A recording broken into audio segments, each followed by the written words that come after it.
जय हिंद साथियों, आप लोग कैसे हैं। उम्मीद करता हूं कि आप लोग बहुत ही बढ़िया होंगे। ठीक है, तो आज की इस वीडियो में हम लोग क्लास 12th के पॉलिटिकल साइंस यानी राजनीति शास्त्र के चैप्टर नंबर 9 जिसका नाम है वैश्वीकरण। वैश्वीकरण के आज हम लोग कंप्लीट ऑब्जेक्टिव करने वाले हैं। जैसा भी देख रहे हो कि 2023 में पूछा हुआ प्रश्न है, 2023 में पूछा गया प्रश्न है, यानी 2011 से लेकर 2024 तक के बीच जितने भी प्रश्न इस चैप्टर से पूछे गए हैं सभी इस वीडियो में आपको हम कंप्लीट कर देंगे। तो चलिए, तो आप लोग शुरू से अंत तक बने रहिएगा। अगर एक बार आप लोग वीडियो को शेयर नहीं किए होंगे तो वीडियो को अपने भाई बहन के पास जरूर शेयर कर दिएगा और चैनल को भी सब्सक्राइब कर दिएगा। और वीडियो के डिस्क्रिप्शन में आपको लिंक मिलेगा इसका पीडीएफ को डाउनलोड करने के लिए, इसको जाकर चेक कर लीजिएगा। ओके, चलिए तो स्टार्ट करते हैं। क्वेश्चन नंबर 1 की ओर कह रहा है कि वैश्वीकरण है। वैश्वीकरण एक क्या है, तो वैश्वीकरण एक जो होता है बहुआयामी परिघटना होता है। ओके, राइट आंसर इसका बी हो जाएगा। वैश्वीकरण क्या होता है? वैश्वीकरण जब किसी देश की अर्थव्यवस्था विश्व की अर्थव्यवस्था से जुड़ती है तो उसे वैश्वीकरण कहते हैं। लेकिन वैश्वीकरण का इसका आपको ऑब्जेक्टिव में बनाया गया। तो वैश्वीकरण क्या होता है? तो बहुआयामी अर्थव्यवस्था होता है। राइट आंसर इसका बी हो जाएगा। भूमंडलीकरण का अर्थ होता है, भूमंडलीकरण का अर्थ क्या होता है? तो भूमंडलीकरण का अर्थ होता है मुक्त आर्थिक आदान प्रदान करना। ओके, राइट आंसर ये हो जाएगा, मुक्त आर्थिक आदान प्रदान करना। राइट आंसर ये हो जाएगा। क्वेश्चन नंबर देखिए 3 में कह रहा है कि विश्व व्यापार संगठन में मंत्री स्तरीय बैठक किस वर्ष आयोजित की गई? बताइएगा, विश्व व्यापार संगठन में मंत्री स्तरीय बैठक किस वर्ष आयोजित की गई? तो 1999 में। राइट आंसर भी हो जाएगा। 4 में कह रहा है कि वर्ल्ड सोशल फोरम की प्रथम बैठक किस देश में हुई? बताइएगा, कह रहा है विश्व व्यापार संगठन में, सॉरी इसमें बताना है, ठीक है ना। कह रहा है कि world world world social forum की प्रथम बैठक किस देश में हुई? तो राइट आंसर इसका सी हो जाएगा, ब्राजील में हुई। नेक्स्ट क्वेश्चन नंबर देखिएगा 5। कह रहा है वैश्वीकरण से सबसे अधिक कौन प्रभावित हुए? बताइएगा, वैश्वीकरण से सबसे अधिक कौन प्रभावित हुए? तो राइट आंसर इसका बी हो जाएगा, निर्धन प्रभावित हुए। निर्धन यानी गरीब लोग प्रभावित हुए। 6 नंबर में कह रहा है कि वैश्वीकरण के कारण विश्व का स्वरूप हो गया है। कैसा हो गया? तो वैश्विक गांव हो गया। राइट आंसर इसका ए हो जाएगा। नेक्स्ट क्वेश्चन लेते हैं। क्वेश्चन नंबर देखिएगा 7 नंबर की ओर। चलिए 7 नंबर में आप लोग ध्यान दीजिएगा। 7 नंबर, चलिए 7 नंबर में कह रहा भारत में नई आर्थिक नीति यानी एनईपी न्यू इकोनॉमी पॉलिसी किस वर्ष शुरू की गई? बताइएगा, भारत में नई आर्थिक नीति कब शुरू की गई? तो 1991 में। राइट आंसर भी हो जाएगा।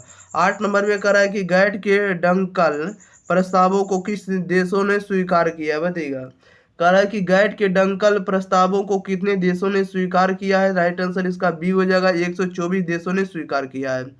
नेक्स्ट क्वेश्चन नंबर देखिए 9। कह रहा है कि वैश्वीकरण के 4 आधारभूत आयामों का पहचान किसने किया? तो राइट आंसर इसका ए हो जाएगा, आईएमएफ ने किया। 10 में कह रहा है वैश्वीकरण के बारे में कौन सा कथन सही है? राइट आंसर इसका डी हो जाएगा, वैश्वीकरण एक बहुआयामी परिघटना। राइट आंसर इसका डी हो जाएगा।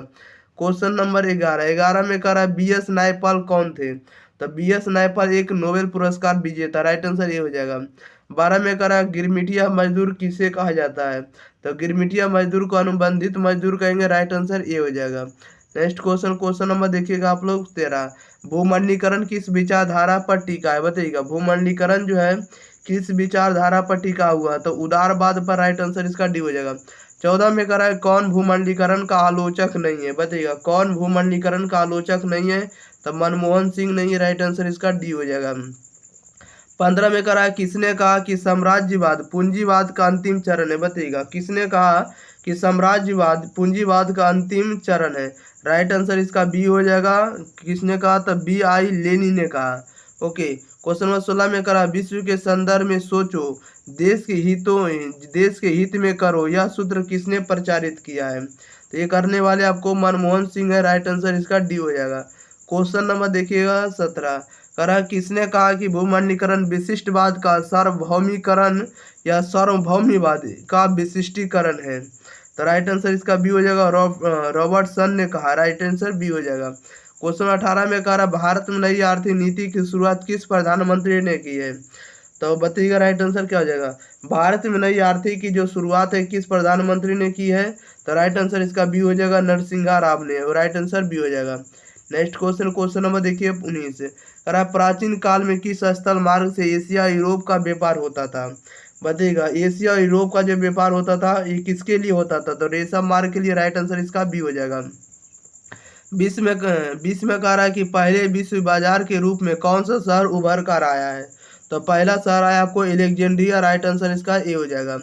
क्वेश्चन नंबर 21 में कह रहा आधुनिक युग में अर्थव्यवस्था के क्षेत्र में होने वाली सबसे बड़ी क्रांति कौन सी थी। तो औद्योगिक क्रांति थी, राइट आंसर इसका बी हो जाएगा। क्वेश्चन नंबर 22 में कह रहा गिरमिटिया मजदूर बिहार के किस क्षेत्र में भेजे जाते थे, बताइएगा। तो गिरमिटिया मजदूर भेजे जाते थे आपको पश्चिमी क्षेत्र में, राइट आंसर बी हो जाएगा। नेक्स्ट क्वेश्चन लेते हैं। क्वेश्चन नंबर देखिएगा 23 नंबर की ओर।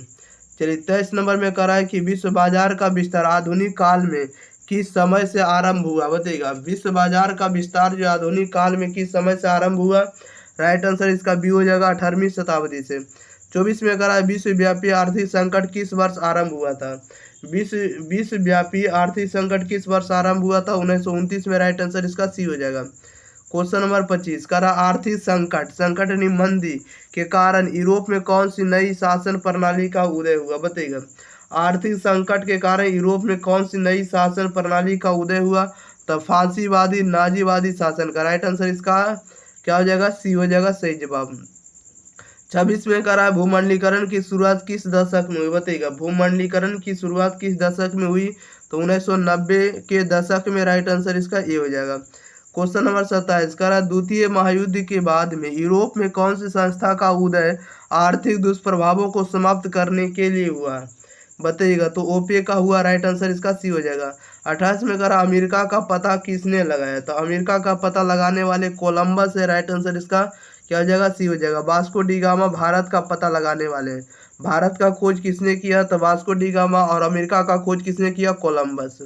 क्वेश्चन नंबर 29 कह रहा है कि IMF और विश्व बैंक ने काम करना कब शुरू किया, बताइएगा। कह रहा IMF और विश्व बैंक ने काम करना शुरू किया, कब शुरू किया, तो 1947 ईस्वी में। क्वेश्चन नंबर 30 में कह रहा है कि कार्न लॉ किस देश का कानून था, बताइएगा। कार्न लॉ जो था किस देश का कानून था, तब ब्रिटेन का कानून था, राइट आंसर इसका डी हो जाएगा, सही जवाब। चलिए तो इस वीडियो में जितना ऑब्जेक्टिव था सभी के सभी ऑब्जेक्टिव कंप्लीट कर दिए। तब तक के लिए आप लोग वीडियो को शेयर करिए, चैनल को सब्सक्राइब करिए, ठीक है। और साथ ही साथ वीडियो के डिस्क्रिप्शन में आप लोग को लिंक दिया हुआ, आप लोग लिंक को जाकर जरूर चेक करिएगा। अन्य वीडियो को भी पढ़ते रहिए और इसका PDF लेने के लिए वीडियो के डिस्क्रिप्शन में आपको लिंक दिया गया है। मिलते हैं अगले वीडियो में, तब तक के लिए thank you for watching this video, धन्यवाद।